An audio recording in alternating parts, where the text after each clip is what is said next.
ꯊꯥꯁꯤꯒꯤ ꯃꯉꯥꯗ ꯊꯦꯡꯅꯈꯤꯕ ꯂꯦꯟ ꯌꯥꯎꯕ ꯑꯀꯟꯕ ꯅꯣꯡꯂꯩ ꯅꯨꯡꯁꯤꯠ ꯑꯗꯨꯅ ꯑꯋꯥꯕ ꯇꯥꯔꯕ ꯂꯧꯃꯤ ꯁꯤꯡ ꯗ ꯂꯩꯉꯥꯛꯅ ꯃꯇꯤꯛ ꯆꯥꯕ ꯀꯣꯝꯄꯦꯟꯁꯦꯁꯟ ꯄꯤꯕꯤꯌꯨ ꯍꯥꯏꯅ Coordinating Committee on Manipuri Integrity Cocomi Farmers Wing na TAKSHILLAKLI Cocomi Farmers Wing gi convener ke thoiba maitena khudek piduna thadorpa cherol man hai len yawba akanba nonglei nungshitna mang takhan khraba lobuk singi compensation pigani haina Chief Minister Nongthumam Biren na lauthokraba matung mari lenaba department na survey chathaba haukrabani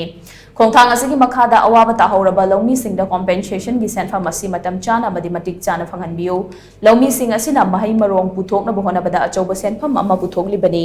pumnamak asigi hotna jamal adu mahai chaba fangdana len yawba nonglei nungshit aduna manghan khrabani laibak thiba thodok asina lawmi miyam di kokta khut hapnare makokta gi hauraga mahai marong sing asi amuk thabagi matam su hen khrabanina hena awaba amasu lawmi sing na mayoknari maramaduna awaba taraba lawmi sing asida matam chana madi matik chaba compensation gi senfam phanghanbiu haina cherolasina lenga ki pung chingchilakli